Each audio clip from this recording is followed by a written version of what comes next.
بسم اللہ الرحمن الرحیم۔ جماعت ششم کے طلباء و طالبات السلام علیکم۔ آج ہم اسلامیات میں باب اخلاق و آداب کے سبق حقوق العباد میں والدین، اولاد، اساتذہ اور پڑوسی کے حقوق کے بارے میں پڑھیں گے، جو آپ کی بک پہ صفحہ نمبر 71 سے صفحہ نمبر 76 تک ہے۔ اب آپ اپنی کتاب آکسفورڈ کی اسلامیات کی چھٹی کتاب سلام نکالیں اور اس کا صفحہ نمبر 71 کھولیں۔ سبق آپ کا ہے حقوق العباد۔ تصور کیجئے کہ والدین اپنے بچوں کا خیال نہ رکھیں اور ان کی طرف سے بے پرواہ ہو جائیں، اساتذہ طلباء کو سراسر تعلیم نہ دیں، کوئی بیمار ہو اسے علاج کے لیے لے کر کوئی نہ جائے، آپ کے گھر کوئی خوشی یا غم کی محفل ہو اور آپ کے رشتہ دار یا ہمسائے نہ آئیں، آپ کسی کے گھر مہمان جائیں اور وہ آپ کی توجہ نہ کرے، بچے اپنے ماں باپ سے لا تعلق ہو جائیں اور آپ کا پڑوسی اپنے گھر کا سارا کچرا آپ کے دروازے کے آگے ڈالتا رہے۔ تصور کیجئے کہ اگر ایسا ہو تو ہمارا معاشرتی نظام کس قدر بگڑ جائے۔ اس سے اندازہ ہوتا ہے کہ ہمارا معاشرہ ایک دوسرے کے حقوق کی ادائیگی پر قائم ہے۔ اگر ہم دوسروں کے حقوق ادا کرنا چھوڑ دیں تو معاشرہ انتشار کا شکار ہو جائے۔ اسلام ایک مکمل ضابطہ حیات ہے جو زندگی کے ہر شعبے میں ہماری رہنمائی کرتا ہے۔ اللہ تعالیٰ کے حقوق یعنی عبادات وغیرہ کے ساتھ ہی حقوق العباد کی اہمیت پر زور دیا گیا ہے۔ اللہ تعالیٰ نے تمام بندوں کے ایک دوسرے پر حقوق رکھے ہیں جن کا ادا کرنا ضروری ہے۔ ان میں سب سے پہلے ہیں والدین کے حقوق۔ اللہ تعالیٰ اور رسول اکرم صلی اللہ علیہ وسلم کے بعد والدین وہ ہستیاں ہیں جن کے ہم پر بے شمار احسانات ہیں۔ وہ نہ صرف ہماری پیدائش کا ذریعہ ہیں بلکہ اپنی بے لوث محبت کے ساتھ ہماری پرورش اور بہترین تربیت کا فریضہ بھی انجام دیتے ہیں۔ اس لیے اللہ تعالیٰ نے قرآن مجید میں سب سے زیادہ والدین کے ساتھ حسن سلوک کی تاکید فرمائی ہے۔ سورہ بنی اسرائیل کی آیات ہیں، ان کا ترجمہ ہے کہ اور تمہارے پروردگار نے ارشاد فرمایا ہے کہ ان کے سوا کسی کی عبادت نہ کرو اور ماں باپ کے ساتھ بھلائی کرتے رہو۔ اگر ان میں سے ایک یا دونوں تمہارے سامنے بڑھاپے کو پہنچ جائیں تو ان کو اف تک نہ کہنا اور نہ انہیں جھڑکنا، اور ان سے ادب کے ساتھ بات کرنا اور عجز و نیاز سے ان کے آگے جھکے رہنا اور ان کے حق میں دعائے خیر کرنا کہ اے پروردگار جیسا انہوں نے مجھے بچپن میں شفقت سے پرورش کیا ہے تو بھی ان کے حال پر رحمت فرما۔ اب صفحہ نمبر 72 نکالیں۔ انسان کی فطرت ہے کہ وہ صرف ایسا کام کرنے کی طرف راغب ہوتا ہے جس سے اس کو فائدے کی توقع ہو، لیکن والدین وہ شفیق ہستیاں ہیں جو اپنا سکون و آرام اور فائدہ قربان کر کے اپنے اولاد کو پالتے پوستے ہیں۔ ماں اپنے اولاد کے آرام کے لیے تکلیف اٹھاتی ہے، باپ اپنے اولاد کو سہولتوں کی فراہمی کے لیے سخت محنت کرتا ہے، اور یہ دونوں اپنی اولاد کو خوشی اور تسکین پہنچاتے ہیں۔ یہی وجہ ہے کہ تمام انبیاء نے والدین کے حقوق پر انتہائی زور دیا ہے۔ نبی کریم صلی اللہ علیہ وآلہ وسلم نے بھی والدین کے ساتھ حسن سلوک کی تلقین فرمائی ہے۔ حضرت عبداللہ بن مسعود رضی اللہ عنہ نے ایک مرتبہ نبی کریم صلی اللہ علیہ وسلم سے پوچھا کہ اللہ تعالیٰ کو کون سا عمل سب سے زیادہ پسند ہے؟ آپ صلی اللہ علیہ وآلہ وسلم نے فرمایا وقت پر نماز پڑھنا۔ انہوں نے پوچھا اس کے بعد؟ تو آپ صلی اللہ علیہ وسلم نے فرمایا والدین کے ساتھ نیکی کرنا۔ اسی طرح ایک صحابی نے پوچھا کہ ہمارے حسن سلوک کا سب سے زیادہ حقدار کون ہے؟ تو نبی کریم صلی اللہ علیہ وسلم نے فرمایا تمہاری ماں۔ انہوں نے پوچھا پھر؟ تو آپ صلی اللہ علیہ وسلم نے فرمایا تمہاری ماں۔ تیسری مرتبہ پوچھنے پر بھی آپ صلی اللہ علیہ وسلم نے یہی فرمایا۔ انہوں نے چوتھی مرتبہ پوچھا اس کے بعد کون؟ نبی اکرم صلی اللہ علیہ وسلم نے فرمایا تمہارا باپ۔ حسن سلوک کے ساتھ والدین کی قدردانی اور شکر گزاری کا اظہار بھی کرنا چاہیے۔ والدین کے ساتھ ادب و احترام سے پیش آنا چاہیے اور عزت و تکریم کے ساتھ گفتگو کرنی چاہیے۔ آپ صلی اللہ علیہ وسلم نے فرمایا کہ باپ کی رضا میں اللہ کی رضا ہے اور باپ کی ناراضگی میں اللہ کی ناراضگی ہے۔ والدین کا رتبہ اتنا بلند ہے کہ اگر والدین غیر مسلم ہوں تب بھی ان کے حقوق ادا کرنے کا حکم ہے۔ والدین کی اطاعت و فرمانبرداری ہر حال میں فرض ہے، لیکن اگر وہ اسلام کے خلاف کوئی کام کہیں تو اس سے نہیں ماننا چاہیے بلکہ ادب کے ساتھ انکار کر دینا چاہیے۔ اللہ تعالیٰ فرماتا ہے سورہ لقمان کی آیات کا ترجمہ ہے کہ اگر وہ تیرے در پہ ہوں کہ تو میرے ساتھ کسی ایسی چیز کو شریک کرے جس کا تجھے کچھ بھی علم نہیں تو ان کا کہا نہ ماننا، ہاں دنیا کے کاموں میں ان کا اچھی طرح ساتھ دینا۔ ہمارے مال و دولت کی اولین حقدار ہمارے والدین ہیں، لہٰذا ان کی بھرپور طریقے سے جان اور مال کی خدمت کرنی چاہیے۔ والدین کی جائز وصیت کو پورا کرنا چاہیے اور ان کے ذمہ کوئی قرض ہو تو اسے بھی ادا کرنا چاہیے۔ والدین کے لیے دعائے مغفرت کرنا بھی ان کا حق ہے۔ حضرت سعد بن عبادہ رضی اللہ تعالیٰ عنہ اپنی والدہ کے انتقال کے بعد نبی کریم صلی اللہ علیہ وسلم کی خدمت میں حاضر ہوئے اور پوچھا کہ وہ ایسا کیا کام کریں جس کا ثواب ان کی والدہ تک پہنچے۔ آپ صلی اللہ علیہ وسلم نے مدینہ میں پانی کی مشکلات کے پیش نظر انہیں کنواں کھدوانے کا مشورہ دیا۔ چنانچہ انہوں نے پانی کا کنواں کھدوا کر اس پر لکھ دیا کہ یہ سعد کی ماں کے لیے ہے۔ یہ تو تھے والدین کے حقوق۔ اب آگے اولاد کے حقوق کیا ہیں؟ جس طرح اولاد کے ذمہ والدین کے حقوق ہیں، اسی طرح والدین کے ذمہ اولاد کے حقوق ہیں، جنہیں پورا کرنا والدین کی اولین ذمہ داری ہے۔ بچوں کے حقوق میں پہلا حق یہ ہے کہ ان کی پیدائش پر خوشی کا اظہار کیا جائے، اللہ کا شکر ادا کیا جائے، ان کے کان میں اذان دی جائے، اچھا نام رکھا جائے، استطاعت ہو تو 7ویں دن ان کا عقیقہ کیا جائے، سر کے بال اتارے جائیں اور بالوں کے وزن کے برابر چاندی صدقہ کی جائے۔ اولاد کا حق ہے کہ سب بچوں کے ساتھ یکساں سلوک روا رکھا جائے اور کسی ایک کو دوسرے پر فوقیت نہ دی جائے۔ ایک صحابی نے اپنے ایک بیٹے کو تحفہ دیا اور جب نبی کریم صلی اللہ علیہ وسلم سے ذکر کیا تو آپ صلی اللہ علیہ وسلم نے پوچھا کیا یہی تحفہ اپنی ساری اولاد کو دیا ہے؟ صحابی نے انکار کیا تو آپ صلی اللہ علیہ وسلم نے اس بیٹے سے بھی تحفہ واپس لینے کا حکم دیا اور فرمایا اللہ سے ڈرو اور اپنے اولاد کے درمیان انصاف کرو۔ نبی کریم صلی اللہ علیہ وسلم کا فرمان ہے تحائف کی تقسیم میں اپنی اولاد کو برابر رکھو، اور اگر میں کسی کو کسی پر فضیلت دیتا تو عورتوں یعنی بیٹیوں کو فضیلت دیتا۔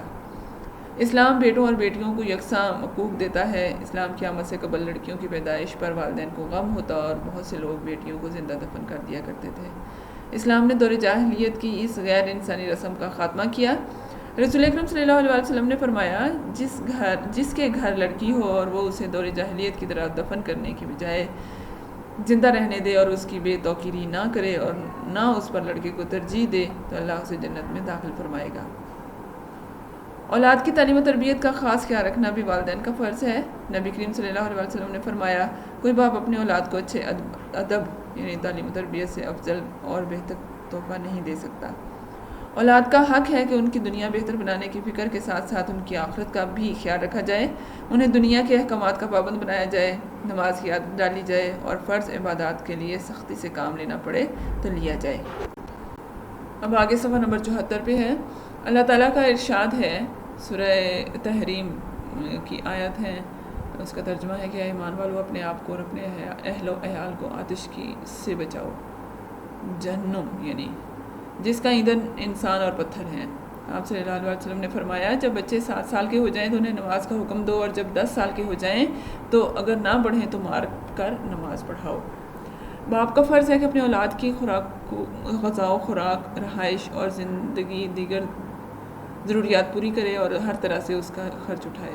اولاد کا حق ہے کہ اس کے ساتھ پیار و محبت سے پیش آیا جائے۔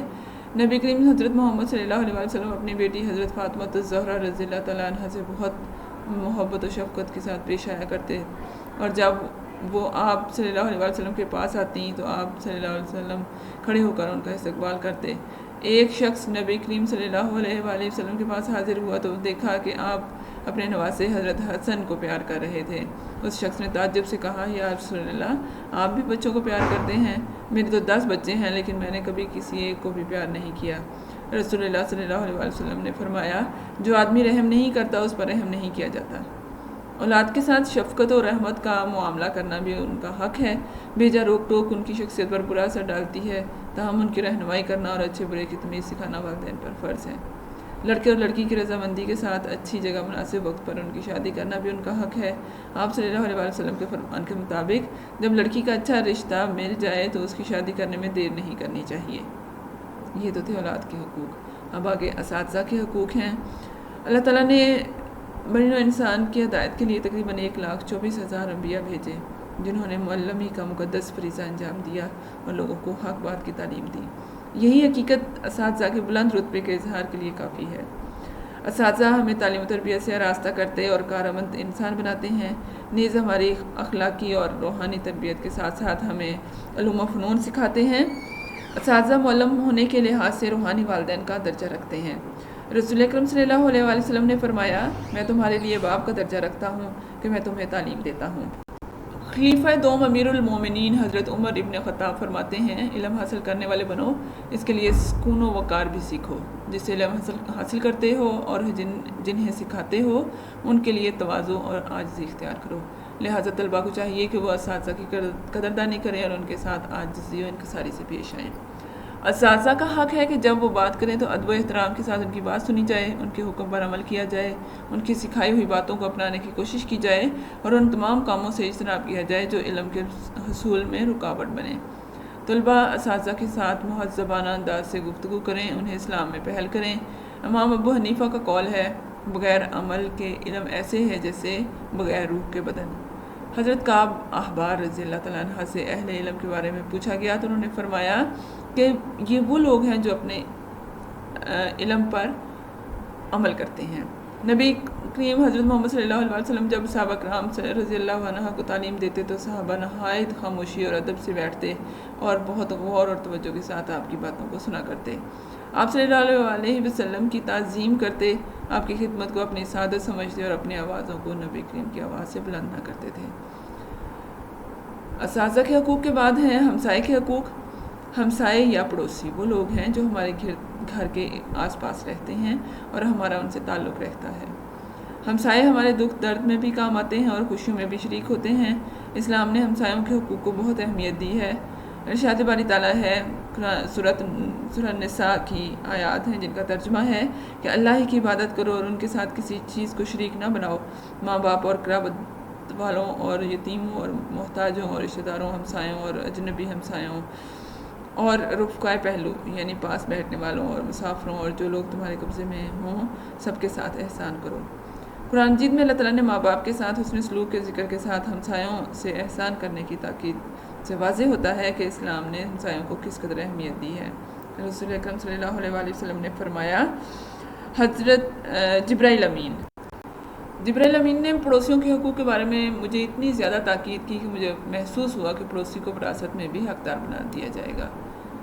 ہمسایوں کے حقوق اس لیے بھی زیادہ ہیں کہ زندگی میں بعض مواقع ایسے بھی آتے ہیں کہ جب ہمسائے رشتہ داروں سے بڑھ کر مددگار ثابت ہوتے ہیں اور مشکل و پریشانی وقت میں رشتہ داروں سے پہلے ہمسائے آپ کے پاس موجود ہوتے ہیں۔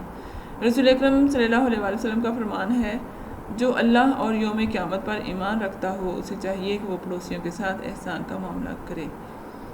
پڑوسیوں کا خیال کرنے سے معاشرے میں ہمدردی، بھائی چارے اور محبت کی فضا پروان چڑھتی ہے اور آپس میں اخوت، تعاون اور خیر خواہی کے جذبات جنم لیتے ہیں۔ چنانچہ ہمسائے کی عزت و تکریم اور حسن سلوک کا معاملہ کرنا چاہیے۔ رسول اکرم صلی اللہ علیہ وسلم سے ہمسایوں کے حقوق کے بارے میں پوچھا گیا تو آپ صلی اللہ علیہ وسلم نے فرمایا، اگر وہ تم سے مدد مانگے تو اس کی مدد کرو، اگر تم سے قرض مانگے تو اس سے قرض دو، اگر وہ بیمار پڑے تو اس کی عیادت کرو اور اپنی عمارت کو اس کی اجازت کے بغیر زیادہ اونچا نہ بناؤ کہ اسے ہوا کے پہنچنے میں رکاوٹ ہو۔ اگر میوہ خریدو تو اسے بھی ہدیہ کرو اور اگر ایسا نہ کر سکو تو پوشیدہ طور پر گھر لے جاؤ اور تمہارا بیٹا میوہ لے کر باہر نہ جائے کہ کہیں اس کے بیٹے کو رنج ہو، اور اپنی ہانڈی مطلب کھانے کی خوشبو سے اسے تکلیف نہ دو مگر یہ کہ کچھ اسے بھی پہنچا دو۔ یہ حدیث پڑوسیوں کے حقوق کا جامع بیان ہے۔ ہمیں چاہیے کہ ہم اس کے تمام نکات پر عمل کرنے کی کوشش کریں تاکہ اچھے پڑوسی بن سکیں۔ اچھے پڑوسی ہی مل کر ایک اچھا معاشرہ تخلیق کرتے ہیں۔ بین الاقوامی سطح پر بھی پڑوسی ملکوں کے ایک دوسرے پر حقوق ہیں۔ آس پاس کے ممالک پڑوسی ممالک کہلاتے ہیں۔ ایسے ممالک کے درمیان جو معاہدے ہوں ان کی پابندی کی جانی چاہیے۔ پڑوسی ممالک کے ساتھ صلح و آتشی سے رہنا چاہیے۔ آپس میں تجارتی روابط اور دیگر فنی امور میں ایک دوسرے کے ساتھ تعاون کرتے رہنا چاہیے۔ یہ تو تھا آپ کا سبق۔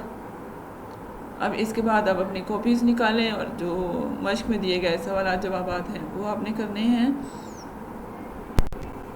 چلیے اپنی کاپی کا صفحہ تیار کریں، حاشیہ لگائیں اور اس کے بعد اوپر تاریخ 23 جولائی 2020 جماعت کا کام اور دن جمعرات لکھیں۔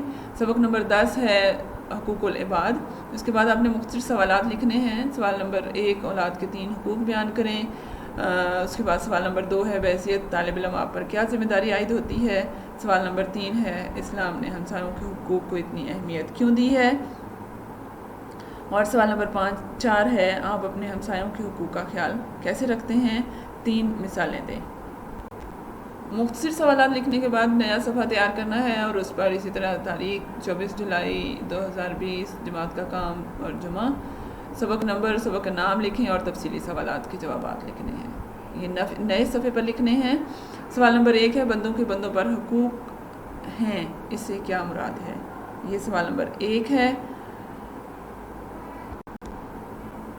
سوال نمبر 2، والدین کے حقوق سے کیا مراد ہے؟ والدین سب سے زیادہ حسن سلوک کے مستحق کیوں ہیں؟ اس کے جواب میں والدین کے حقوق آپ نے لکھنا ہے اور اس کے بعد قرآن کی روشنی میں اور حدیث کی روشنی میں لکھ کے یہ سوال آپ کا پورا ہو جائے گا۔ اس کو لکھیں اور اس کے بعد ان سوالات کو یاد بھی کرنا ہے۔ اس کے ساتھ ہمارا یہ سبق آج کا پورا ہوا۔ اللہ حافظ۔